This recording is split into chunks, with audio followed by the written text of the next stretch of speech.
A responsive audience. We like this. My name is Susan Strasser. I'm the chair of the Takoma Park Arts and Humanities Commission, and I would like to welcome you to the first event of this season's We Are Takoma series. I urge you to pick up one of these pamphlets outside to find out about the events that we're sponsoring. I'll tell you a bit about a few of them after tonight's event. Next Thursday, our Docs in Progress film series will have a film called Trash Empire, where filmmaker Walter Reed sets out to find out whether it's possible to spend less than $3 a year on food by dumpster diving, and in the process explores the underbelly of the food industries where so much goes to waste. On Saturday, September 23rd at 7:30, we're very pleased to be sponsoring DC Puppet Slam Nation.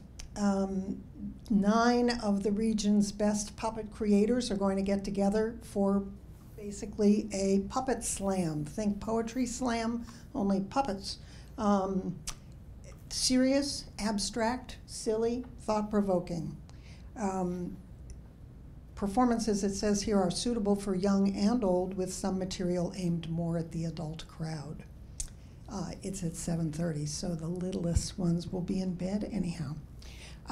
Then on Thursday, September 28th, although it's not the third Thursday, we're going to have our third Thursday poetry reading, which will in ensuing months be on the third Thursday. This will be the 13th season of our monthly poetry reading series. Our next humanities lecture series will be on October 5th, Thursday night again, where Dr. Emily Dufton will give a talk called How Do We Get Here? Marijuana Past, Present, and Potential Future. So that's what's coming up. I would also like to point out to you that we have a new exhibit, which is, as you could tell if you came through the lobby, opening tonight, a new art exhibit. We are the Arts and Humanities Commission. I've also been asked to, if you could give us a sense, talk to me afterwards, about how you heard about this. We're trying to figure out how best to do publicity, and we've been doing Facebook ads and all kinds of different things. So let me know if you have a chance how you heard about it. Tonight, I am particularly pleased to introduce Chris Bissix. In part, I'm particularly pleased because it seems to me that right now we have maybe more interest in the Constitution than we've had at any time in my adult lifetime, or probably my lifetime in general. Chris received his doctorate from Baylor University in 2014 and wrote a dissertation about Gouverneur Morris, whom he is calling in this talk the real father of the Constitution. He taught American politics and political theory at the College of Holy Cross in Massachusetts, and he now lives in DC, where he works as an education analyst for a private consulting firm. Chris. Thanks, Susan. Well, I'm excited to be here tonight, and I hope that the title isn't too misleading. I don't know that I'll actually prove that Governor Morris was the real father of the Constitution, but at the very least I'll prove that he was the real father of the presidency. I also don't know that I can solve any constitutional crises, but I'll try. So I'm gonna talk about a few things tonight. I'll start by giving you a little bit of a sense of who Gouverneur Morris is and why he's an interesting character in American history. And then I'm going to talk a little bit about political theory and the political theory that I think motivated Morris as he was engaged in early American politics. And then I'm going to kind of dive in more specifically to talk about what Morris did at the Constitutional Convention in 1787, which I think will either convince you or not that Morris is the real father of the Constitution, or at least that the Constitution has two fathers, Madison and Morris. But that Morris deserves some of the credit there. So who was Governor Morris? He was born in New York in 1752 to a very wealthy family. His father died when he was young. He went to what's now Columbia College. He practiced law. In 1775, he was elected to the first provincial Congress in New York, and subsequently elected to the third and the fourth provincial Congresses in New York. As a member of the third provincial Congress, Morris helped to write the New York State Constitution. And I'll return to that a little bit later, but suffice it to say for now that one of the reasons that that's interesting, other than that I'm from New York and so I care about that stuff, a big chunk of the New York State Constitution was kind of copied into the US Constitution. So parts of what is Article 2 of the US Constitution that deals with executive power, which deals with the presidency, is almost copied from the New York State Constitution. So in that sense, at least, it's interesting that Morris was involved there. In 1778, he was sent as a delegate to, maybe it was late 1777. He became a delegate to the Continental Congress. He signed the Articles of Confederation. He wasn't reelected there, so he hung around in Philadelphia. He worked with Robert Morris, who's no relation, to help to finance the revolution. Robert Morris is another interesting character for those of you who care about Revolutionary War finances. But what's most interesting about that is that Morris stayed in Pennsylvania, and because of that, he was elected to represent Pennsylvania, not New York, at the 1787 convention where the US Constitution was written. And, you know, if for no other reason, it's fortunate that Morris stayed in Philadelphia, because at the time there was a sentiment in Pennsylvania in favor of a strong executive. And I'll return to this later, but that a big part of the reason Morris was actually elected in Pennsylvania to represent the state to this Philadelphia Convention was because he was known to be interested in executive power. Anyway, I'm going to spend most of the night talking about the Philadelphia Convention. After the convention, Alexander Hamilton tried to convince him to write the Federalist Papers, and Morris said no. He had better things to do. So he went to France. He did what one does in France. After Jefferson returned to the United States, Morris became the minister to France, where he also developed a proposal for the French Constitution, which in a lot of ways mirrors some of the work he did in the United States. After traveling Europe for almost a decade, Morris returned to the United States. He got married fairly late in life. He was the oldest founding father, depending on how you define that. He's the oldest founding father to have a child, and he died in 1816. So there are the broad strokes. He's an interesting guy. He had a peg leg because he jumped out of a window to avoid detection from one of his friends. He was where he ought not to have been. When he was in France during the terror, Morris's carriage was surrounded by a group of peasants who thought he was an aristocrat.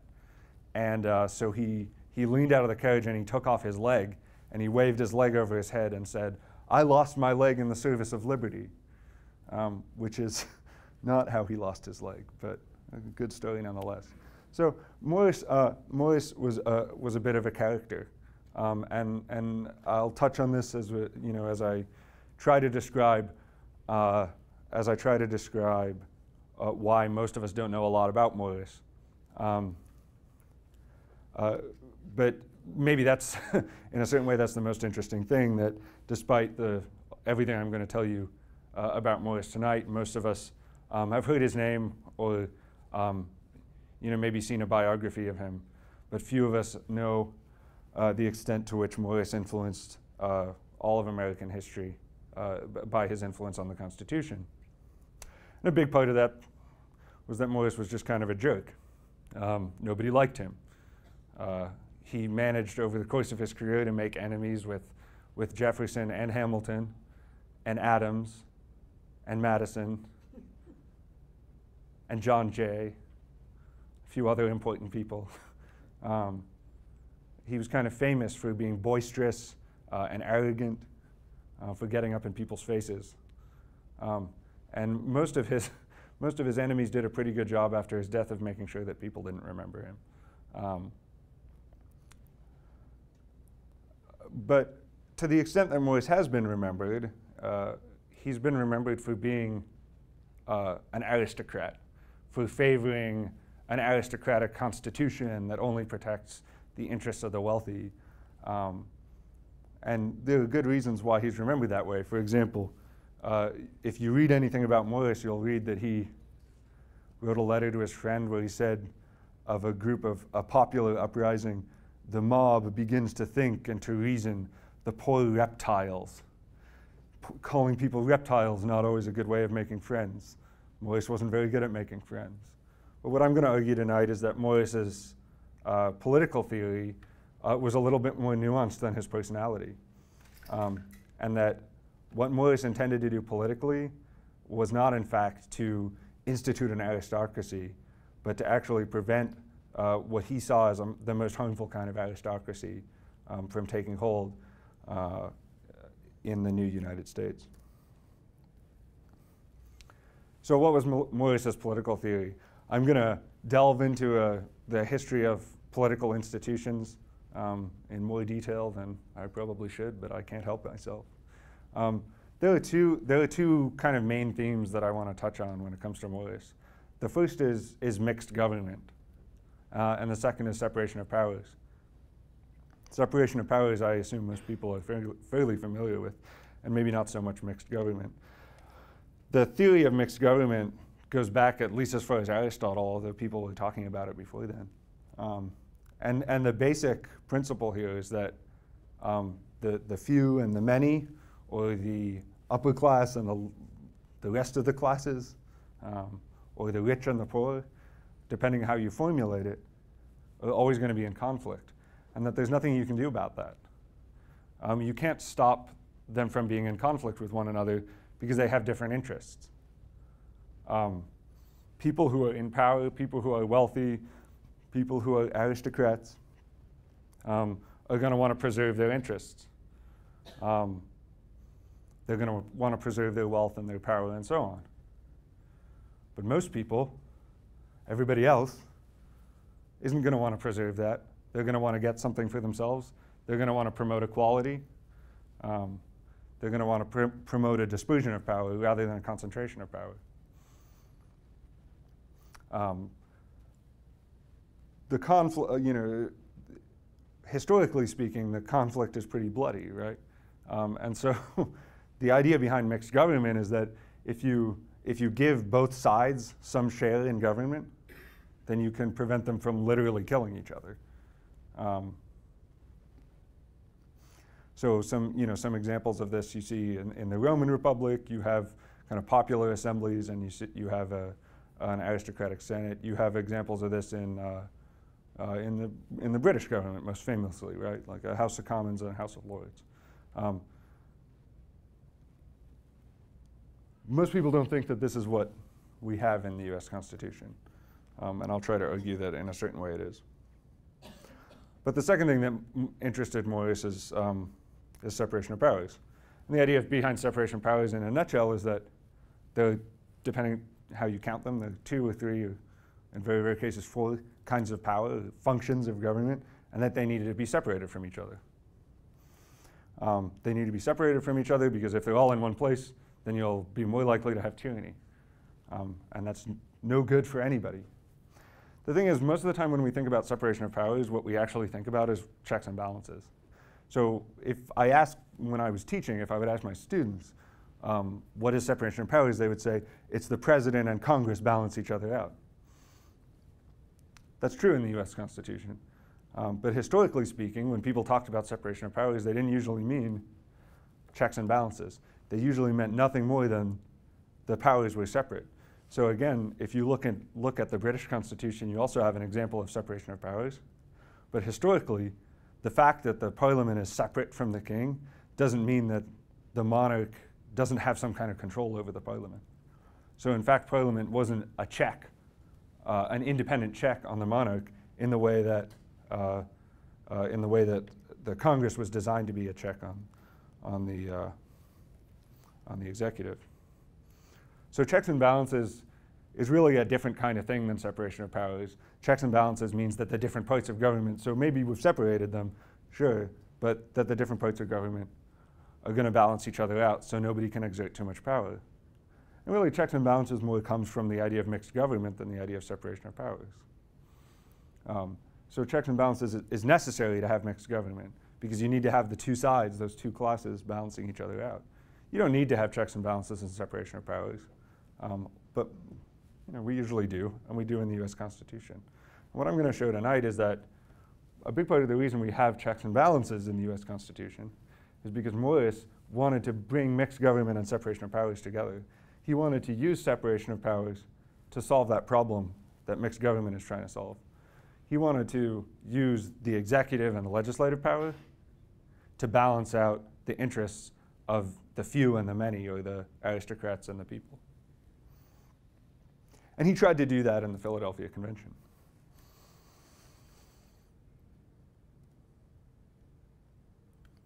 So 1787, as I said, Morris is elected to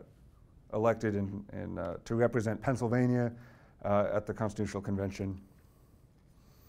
They show up. Well, nobody shows up at first. Everyone's late. Classic. And the convention spends the first few months arguing about the legislature for the most part. And I'm going to oversimplify the Constitutional Convention, and I'm really only going to talk about the legislature and the executive. So I don't want to give the impression that nothing else happened there, but for the most part, the first couple of months of the convention were dealing with how to structure the legislature, how to structure the new Congress. And it was only after that that they moved on to talk about the executive. So there were a few problems in trying to design the legislature, mostly due to the fact that there were a number of competing factions at the convention. So I think a lot of us from a civics class in high school or maybe in college, an American government class, are used to thinking about the conflict between the large and the small states, right? The large states want population-based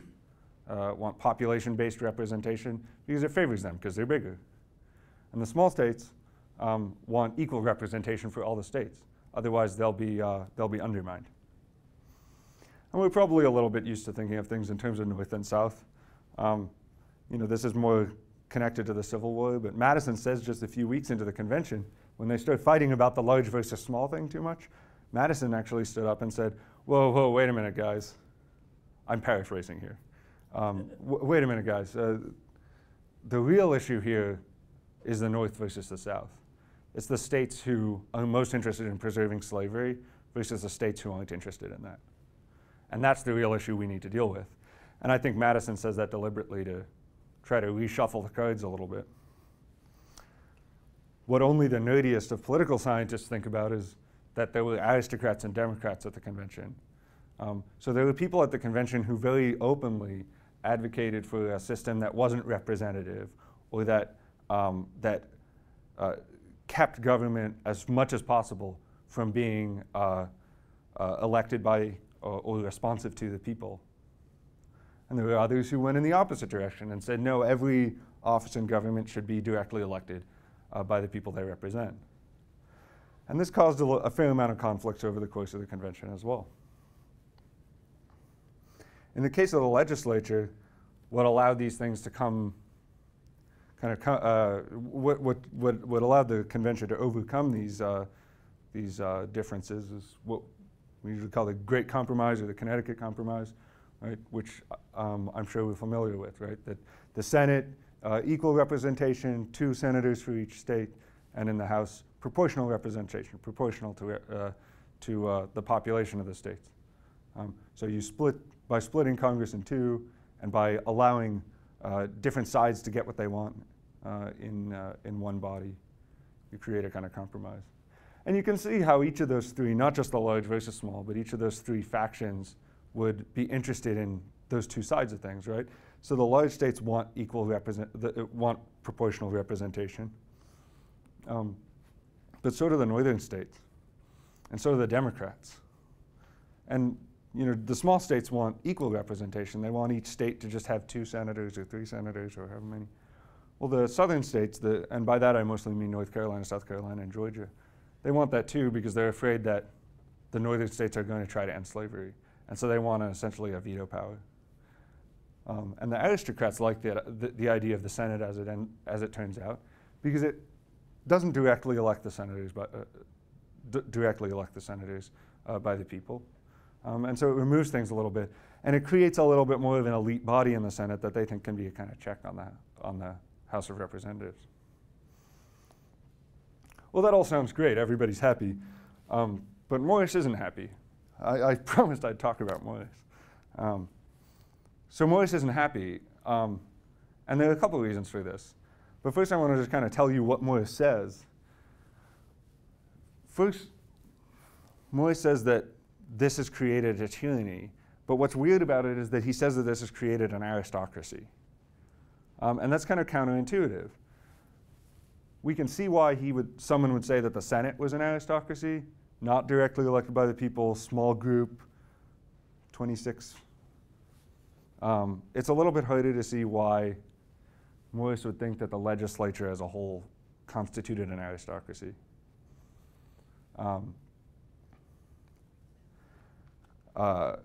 Morris said when he was discussing, when he was speaking about this at the convention, Morris said, "The rich will always attempt to enslave the poor. They always have, and they always will. So we should give them their own body to govern." Now that also is counterintuitive. But it sounds like what we did, so why is Morris still afraid? Well, Morris also said that the real tyranny and the real aristocracy in the colonies and then in the United States came through the state governments. He thought that what tended to happen in the states is that just a small group of people, a few people, would essentially capture the legislature. And maybe to some extent the electoral process was democratic, but that in reality it ended up being a small group of people. And he thought that that's generally what happens with elections, which again is a little counterintuitive and maybe incorrect. But that's what Morris thought. He thought that elections tend to just elect the same old people. They elect the people who already have wealth and power and name recognition, celebrity. And he thought that if you just take a group of those people and you stick them in Congress and say, oh, we have an aristocratic and a democratic house, that's not enough. More importantly, Morris thought that he had evidence that this was the case. And that's why Morris talked over and over throughout the convention about slavery. Morris gave a number of long speeches, which I would love to recite, but I don't have all night, condemning slavery. He described how, as you moved out of New York, which was had a large slave population at the time, as you moved out of New York into New England, things got better because enslaving people brought down the whole community. He talked about how slavery was a violation of the humanity of the people that were enslaved. He tried to, I told you Morris was kind of a jerk. When the southern states managed to reach the so-called 3/5 compromise, Morris asked that they insert a clause saying that the only reason it was added was because North Carolina, South Carolina, and Georgia wanted it in there. They weren't super jazzed about that. And Morris thought that without the tyranny in the state governments, that slavery would be abolished fairly easily. And he thought it was on its way out. And he was worried that this kind of legislature would help to make slavery into a national institution. And more importantly, from Morris's point of view, he thought that this would make this a kind of permanent thing, that most people would essentially be slaves to this small group of people. Okay. But Morris lost out here. He didn't get what he wanted in the legislature, and so he thinks it's an aristocratic and probably tyrannical body now. the convention then moved to talking about the executive. And I'm going to try to give a little bit of context here, just so that where Morris is coming from is a little clear. When we think of executives, I think we tend to think of the presidency. Maybe we think of CEOs. Historically, there wasn't really anything like that before the US Constitution. So you had things like in republics, like in the Roman Republic, you had emergency leaders. So they could appoint a dictator who would take charge for an indeterminate period of time when there was some kind of crisis. But it wasn't a permanent, it could be, but it wasn't intended to be a permanent office. It was to deal with a crisis. And of course you had monarchs, but monarchs aren't in any way a Republican office, right? It's kind of the opposite. Monarchs govern not to represent the people. Monarchs govern to represent themselves. Now there are the representatives of monarchs who are representing the monarch, right? And in the colonies leading up to the Revolution, those representatives were not good citizens. So a lot of the complaints you see, for example, in the Declaration of Independence, we only tend to read the beginning, but most of the Declaration of Independence, right, is the long train of abuses. And a number of those things are specifying things that the representatives of the monarch have done in the colonies. And as a result, when the colonies rebelled and they wrote their own constitutions, they tended to have governors that were appointed by the legislature. There's another example of there's separation of powers. There's a legislature and an executive, but there's no checks and balances. The executive is dependent on the legislature in order to survive. The legislature in most states at the time, the legislature could just remove the governor if they wanted to. So this was kind of this is the historical context that Morris was working in 1787. Now, the New York governor was a little bit different. The New York governor was directly elected by the people of New York. And the New York State Constitution that Morris helped to write granted the governor the executive power of the state. The Constitution gave the governor the power. The state didn't, the Congress or the legislature didn't give the governor the power. And so this was a little bit different than anything that was happening in the other states at the time. And as a result, the New York governor tended to be very popular compared to the governors in other states. And that's what Morris wanted to model the executive in this new constitution after. He wanted it to be modeled after the New York governor. So first of all, that means being elected by the people, not by the legislature. Because if he's elected directly by the legislature, he's going to be, as Morris said, a creature of the legislature. He said it will be like the conclave of cardinals electing the Pope, which at the time, for a good Anglican, is a pretty nasty thing to say. Does that make you Charles Carroll? It probably did. You know, let me talk about Charles Carroll later. I have a funny story about him. Morris says he wants the executive to be the champion of the people. Now, if you look at if you look at those historical executives, that's kind of a new idea. Not that no one had thought of it before, but it's kind of a new idea. As a political office, to have just one person representing all of the people, representing the whole nation, and not just one group. Morris thought that you could achieve this again in part by having the executive elected directly by the people, and in part by having the Constitution grant the power directly to the president, to the executive, rather than have that power derived from Congress. And Morris thought that if you did this, then the executive would be the champion of the people, that he would be able to prevent the Congress from becoming tyrannical in the way that the state governments, the state legislatures did. Okay. So how did he do this? Surreptitiously. So Morris tried over and over and over. Morris and James Wilson, also from Pennsylvania, tried repeatedly throughout the convention to get approval for the executive to be elected by the people. If we go back to those factions that I talked about a couple minutes ago, you can see how a lot of those same factions would come into play here. Just like the large states and the small states, the North and the South, the aristocrats and the Democrats disagreed on how the legislature should be appointed, they disagreed about how the executive should be appointed. The people who favored the Senate wanted the Senate to appoint the executive. The people who favored the House wanted the House to appoint the executive.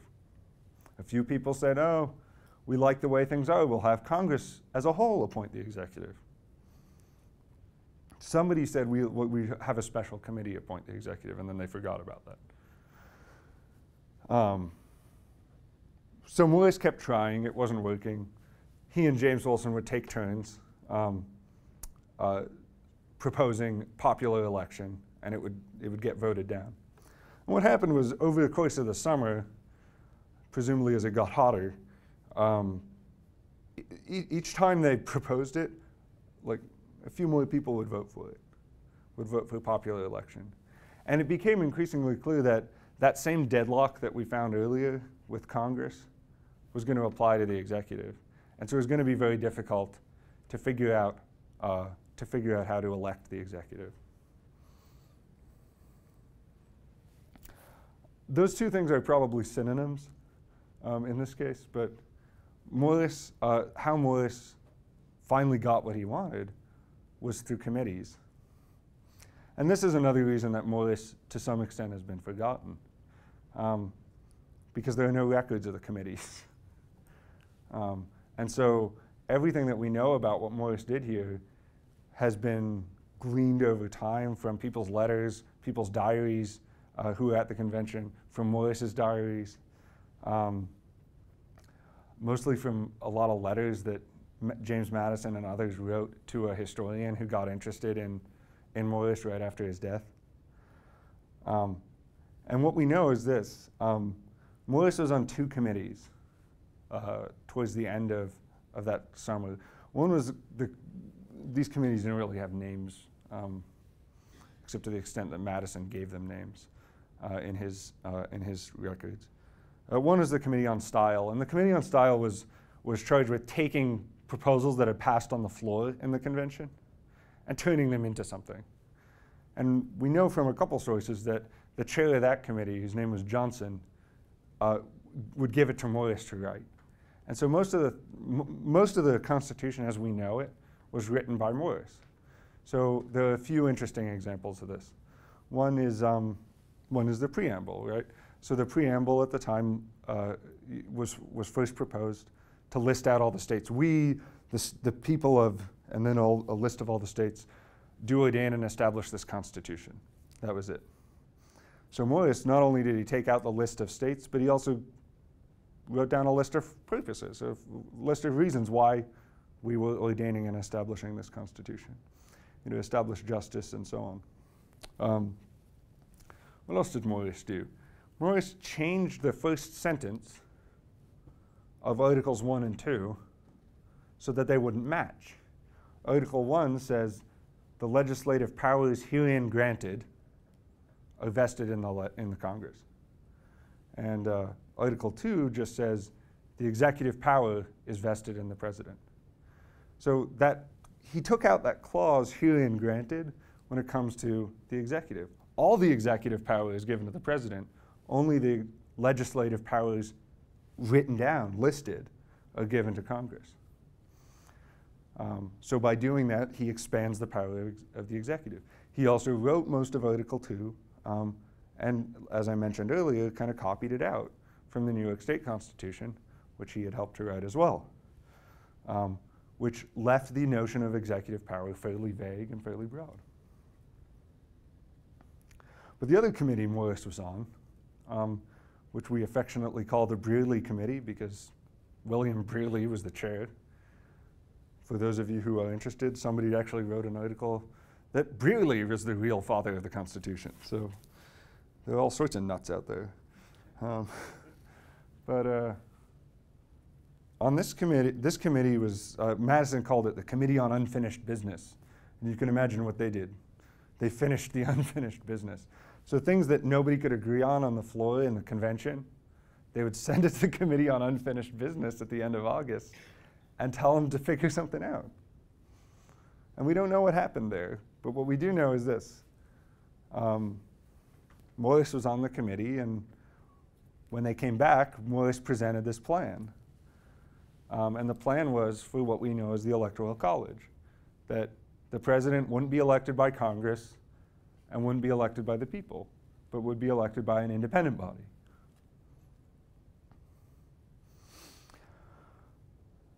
The Electoral College kind of gained traction because it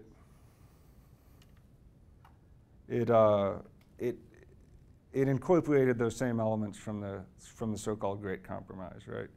But more importantly, it didn't give the power to Congress.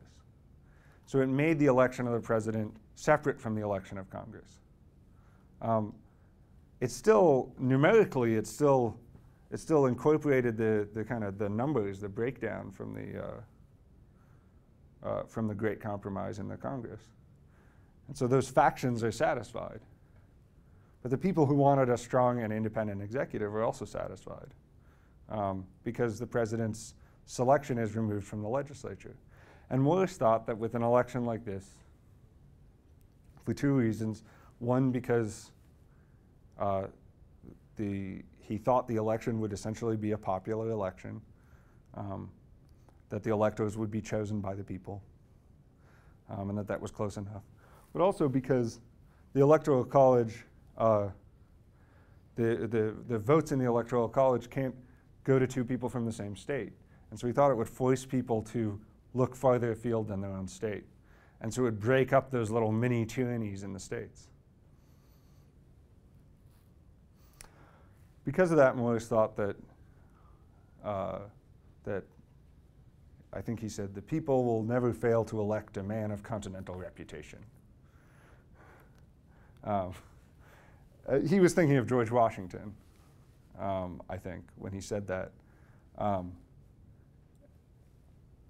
But unlike if the president was elected by the legislature, he thought this would require someone who was well known, who had proven themselves in some way, and most importantly, who wouldn't be just doing the bidding of the legislature. This is somebody who would be independent. And this differentiated the president from all those historical executives that we saw who were either completely independent, like a dictator in Rome, or completely dependent, like the governors in the states at the time. It was someone who was dependent on re-election, but not dependent on the legislature. And that allows a kind of compromise between those two theories that I started with a long, long time ago. That it allows the president to represent the nation as a whole, while Congress represents what we call special interests. Morris thought that it would be easy to continually capture individual congressmen to do things that were good only for their state, or only for their, in the case of the House, we would say only for their district. But it would be far more difficult to capture a presidency and make them do what only one small group of people wanted them to. And so it would create a kind of balance, so that even if the wealthy or the elites completely captured the legislature, the presidencies could still represent the nation as a whole.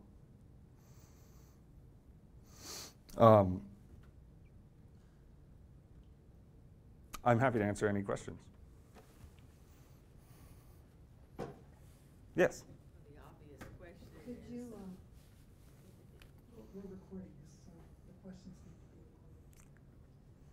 the obvious question is, what would he think about today? Since actually, We do have a president who seems to be fairly independent of the Congress, maybe also of rationality, but at any rate, independent of the Congress. Well, I'm not an expert on current events. I suspect that Morris would think that what current events do show us is that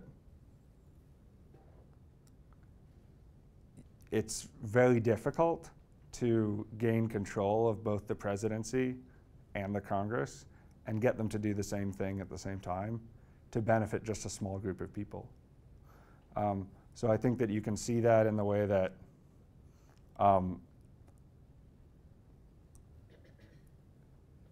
the divide between the presidency and Congress often, and this doesn't just go for this presidency, often even overcomes party affiliation. Overcome what again? Overcomes whether you're a Republican or a Democrat. So I think that he would think that in that sense it's working. No, I don't think Morris envisioned a government of the size that we have. And I don't think, to some extent, I don't think he fully envisioned, although he talked a lot about the Western United States and what should we do with it. I don't think he fully envisioned the size of the country that we have today. So to some extent, I don't know what we can say there, but I think he would think that as far as the separation of powers that he envisioned goes, that it's working. And I think he would think that the fact that the executive is independent and not tied to Congress, that's working too.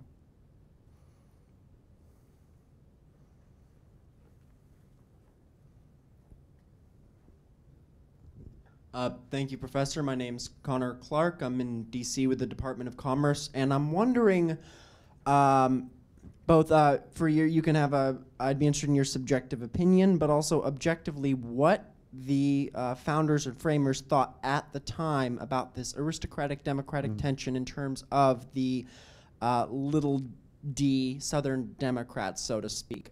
Southern whites, all male, those with little to no property, no slaves, and how would they fit those people into their model of aristocrats versus Democrats when these were the people that all economic theory would show would have been hurt by a large available pool of tragic, horrific slave labor, but who were, by the social norms of the time, firmly on board with what the aristocrats wanted, which was to keep that slavery system in place. So did this social dynamic that seemed to fly in the face of self-interested economic logic, did this come up during, if not during the constitutional debates and the talks of the day, or was this, and if so, what did the founders and framers make of it, both, again, just in the era, so no need to restrict yourself to a certain time. So I try not to ever make statements about what the framers thought because, like I said, they didn't agree on much. But I can talk about what Morris thought. Number one, Morris thought that slavery, as in enslaving African Americans because of their race, was the most extreme and brutal example of a kind of broader oppression that he thought was happening. So he thought that the little white guy in the South that you're talking about was also being oppressed and was being duped into supporting a regime that wasn't actually good for him. And so, for example, when I quoted this poor reptiles thing earlier, right? He goes on to say they don't understand that they've been tricked, and that what they're doing is putting into power the same people who were in power before, giving them more power, and thinking that just because they were elected, they're now on the same side. So Morris thought that those kind of divisions went deeper, and that people weren't always actually thinking it through, who was actually on their side and who was actually representing them. And so, for example, Charles Pinckney, who's representing South Carolina, who when Morris says, why are you counting slaves as, for representation, why do you count 3/5 of a slave? Are you counting them as property? Then why is no other property included? Are you counting them as people? Then why can't they vote? And Pinckney says, well, if you don't do it, we're not going to vote for this Constitution. And that's the type of thing that Morris thought was the tyranny that was going on in the states at the time. And I think that he thought that that type of attitude or those types of principles that someone like Pinckney was holding to were hurting a lot of people. And that if you had a Congress full of Pinckneys, it's going to be bad news. I don't think he had any personal problems with Pinckney that I merely mean on a philosophical level. Since Madison is often referred to as the father of the Constitution, what's your research show in terms of how closely did Morris and Madison work together? And were there a lot of similarities or were there a lot of differences? Well, there are a lot of similarities in how Madison cribbed his Federalist Papers from Morris's speeches at the convention. I don't know. So like Federalist 10 and 51,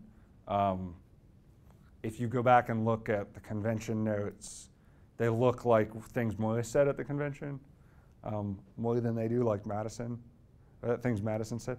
Madison, at least at the convention, was no great supporter of an independent executive. Whether he was disinterested or, as his later career showed, just kind of thought in terms of what political theorists call legislative supremacy, thinking that the legislature is the first branch and that the legislature is the most legitimate branch of the government. I think those were the types of things Madison was thinking, and so on the type of things that Morris was interested in, Madison and Morris weren't really on the same page. I think on a kind of broader level in terms of a kind of interest in separation of powers, I think they shared a lot in common. And most importantly at the convention, what they shared in common was that they both wanted a strong national government. Neither of them at the convention wanted a government that emphasized the states the way the Articles of Confederation did. They wanted a government that emphasized a unified nation. And that's why, despite all those differences, people like Madison and Morris, and to throw a couple other names out there, Hamilton, who really is an aristocrat, or Wilson, who's a real Democrat who wants everything to be completely based on popular will. People like that could all agree because they all wanted a national government rather than a bunch of independent state governments. So at its most extreme, Hamilton says, well, he's not, someone accuses him of trying to abolish the states, and he says, no, I'm just trying to abolish them as states. They'll stick around as administrative districts or something like that. And I think Morris shared some of that sentiment. And more importantly, I think Morris, and you see this in the way he changed the preamble, there were pragmatic reasons for doing so as well. But I think what you see in the preamble is that Morris envisioned a unified nation that could accomplish these goals if the nation was unified, that the independent states couldn't accomplish. Great. Thank you for your talk tonight. A few rapid-fire, quick questions. Oh no! So it'll be easy. Who, if anyone, who is publishing your book? You? Well, I figured from that there was some. No, that's just my blog. Oh, okay. Still working on the book. Okay. Don't have a publisher yet. How, if any way, do you disagree with or depart from Richard Brookhiser, who's written Morris? Yeah. I don't know. Brookhiser, I think, gives kind of a caricature of Morris. And most of Morris's biographers do this. They emphasize the aristocratic side so much that they end up ignoring the others. And similarly, they emphasize the flamboyant. Brookhiser really does this. He spends so much time. He's so fascinated by Morris's flamboyant personality that he just forgets about the substance. And most of Brookhiser's biography and a number of others, they devote a quick chapter to the Constitutional Convention. And that's fair, like they're biographies, and this is a few months of his life. But in terms of his political work, this is where the most important stuff happened. And final question, and kind of piggybacking off the question that was asked earlier, as a defender of executive power and a strong, energetic, president, did he have any concerns like Madison and others about the possibility and prospect of demagoguery of a not particularly sort of continental figure playing on the passions of individuals? I know that was commentary that you had at that time. Was Morris concerned about that? Yeah, but he thought, we'll just vote him out of office. 4 years isn't so bad. You can't do too much in 4 years. But yeah, I mean, to some extent, but not like others were. So like if you read Jeff Toulis's book on the rhetorical presidency, he spent a lot of time talking about how the presidency changed to accommodate things like new media and so on, so that the president would more directly speak to the people. But Morris always envisioned a president who would directly speak to the people. Now that's not to say that a demagogue, someone who tricks the people and who lies to the people and who uses celebrity to coax the people into voting for him, that's still a danger, and Morris recognizes that. But he's not worried about it in the way that others are, that he doesn't want the president to speak to the people. He does. He wants the president to be attached to the people and to represent them. Yeah, hi. My name is Jim Byrne. I'm a retired journalist who spent most of my 60-year career here covering government. He, as I calculated, lived to vote in at least 2 presidential elections, right? Mm-hmm. Was he identified with the party? You say he hated Jefferson and Adams. So he had a tough time. Yeah. But did he ever get identified in any way with a political party at the time? Yeah. So he briefly, I think he served about a 2-year, 3-year term, finishing out someone else's term in the Senate for the Federalist Party. And yeah, he considered himself a Federalist, and he actually he wrote a number of nasty things about Madison and about the handling of the War of 1812. He kind of half-heartedly, well, not half-heartedly. So he kind of, there was a convention in 1813 or 1814 in New England to discuss secession, and Morris, he didn't support the idea of secession in the way that the South understood secession during the War of Rebellion, but he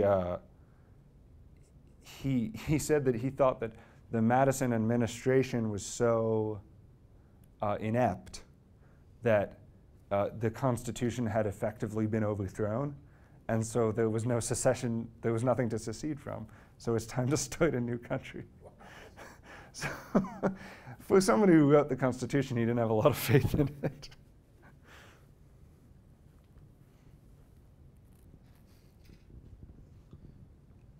So what is, in your research, like what have you seen, like what was his view on potentially like taming the idea of having like people that are just in the legislature for years and years and years? Would he have been one for term limits and basically saying, you've served 20 years, get out, you need somebody else in here, you need fresh blood? Because frankly, if you're in there for years and years and years, you're just interested in sticking around to gain more power, basically. Yeah. Well, again, this is part of why Morris got such a bad reputation. He didn't have a problem with that. And in fact, he said, like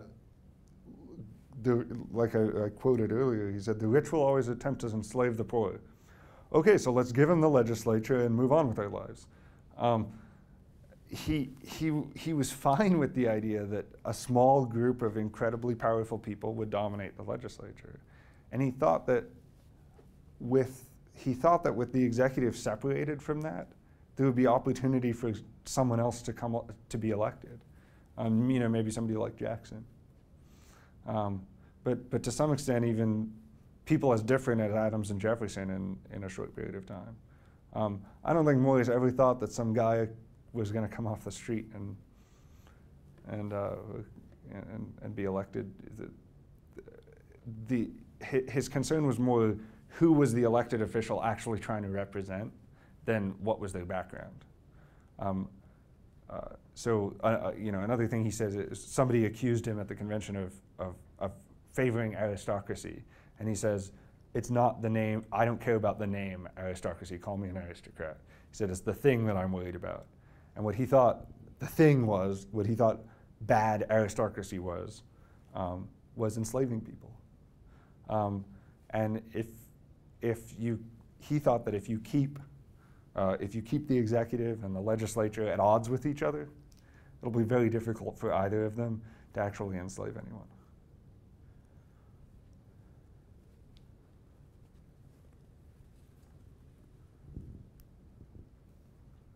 Thanks. Well, that just raised a thought in my mind. Would he have been in favor of women having the right to vote? Yeah, so in New York, he tried to, in New York, Morris tried to essentially allow anyone to be allowed to vote. He tried to put an abolishment of slavery clause in there. He tried to do that in the U.S. Constitution too. He got more traction in New York. He tried to insert protections for religious liberty. I mean, in that sense, Morris was very forward thinking, and at every turn he tended to kind of run into factions of people who, whatever he was proposing at the time, had some kind of vested interest against it. But yeah, he didn't propose that for the U.S. Constitution, but I have a hard time imagining he would have been opposed to it. What was the phrasing of anyone could vote? I mean, surely he didn't think 6-year-olds could vote. No, So what was it specifically that he was? Well, we don't actually have records of what happened. So Morris and Jay and Robert Livingston went to a cabin in the woods and wrote the Constitution. So we don't 100% know what happened there. All we know is that Morris and Jay argued about whether there should be a kind of broad right to vote or not. So I can't say any more than that. Yeah, I guess I ask you that because a broad right to vote might not include women at that time. Yeah, I mean, at the time, I think it only included women in New Jersey. So other than, I mean, Morris would have been familiar with that. I don't know if he was trying to model after that. Okay, thanks. Other questions? So why do you think it is that we've lost track of Gouverneur Morris? Is it the odd spelling of his first name, the peg leg? You know, it's not because of the peg leg. I mean, the peg leg is fascinating. Right, it's memorable, right? Indeed. So what is it? I mean, after the convention, he was never the president. He was never a cabinet official. He was the minister to France, but right after Jefferson, and so he even in a certain way got overshadowed there. He did have a pretty bad reputation among certain circles. To some extent, I think it's a lot easier to, if you're not studying history, it's a lot easier to see why should you care about Jefferson? Well, you start with, well, he was the president. You know, why should we care about Madison? Well, Madison was the president too. And the Secretary of State, and he wrote the Federalist Papers. I mean, I think we would remember Morris if he wrote the Federalist Papers. But to some extent, it's that in the 20th century, there's a revival of reading the Federalist Papers, and there wasn't a revival of reading the records of the convention. But it is, to some extent, it's rather strange. I mean, not only did, according to Madison, Morris was the man most responsible for the Constitution, but he did lots of other cool stuff too. He chaired the commission that designed the Erie Canal. And that designed the street plan for New York City. You know, he's a fascinating. So maybe a combination. No high office after the convention. Working behind the scenes, and everybody hating him, and thinking he was an aristocrat. I'm going to sweep that guy under the rug. Last question here: if you are right, and we accept your argument that he was indeed one of the real fathers of the Constitution, does that affect not only how we think about Morris, but also how we think about the Constitution itself? Yeah. There's been a fair amount written about the distinction between, say, original intent and original meaning, and that whatever the original kind of purposes were, of those who wrote the Constitution. What really matters for the purposes of thinking about the Constitution today is what it meant at the time to all people. So your work is interesting, for sure, historically, but what relevance does it have to us thinking about the Constitution today? So there are a couple things. One is that I think it changes the way we think about executive power. And I think it, maybe this is just me, but it makes me a lot more comfortable with a broad understanding of executive power. I think it also helps us to understand, I think the emphasis he puts on mixed government and on what I flamboyantly call socioeconomic class conflict in my dissertation. His focus on that and the fact that he thinks that's related to separation of powers does help us to understand why the Constitution is set up the way it is, and it helps us to understand certain conflicts that continue to happen. It helps us to understand why no matter how much we change the electoral system, we always seem to have a problem with special interests co-opting Congress. It helps us to understand why the executive and the Congress tend to be in conflict with one another, even when they share a lot of ideological goals. So I think it helps us to understand some things. I think it certainly changes the way we, if we care about, to whatever extent we care about original intent, I think it drastically changes that. It helps that Madison cheated and took Morris's thoughts and put them in the Federalist Papers, because people who care about original intent tend to go to the Federalist Papers. So, you know, I think we should give credit to Morris for actually writing Federalist 10 and 51, but, you know.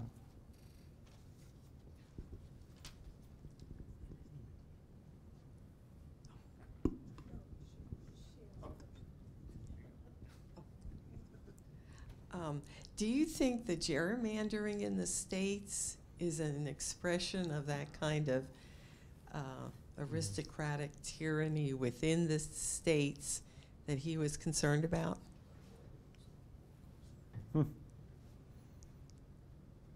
I don't know. I hadn't thought about that.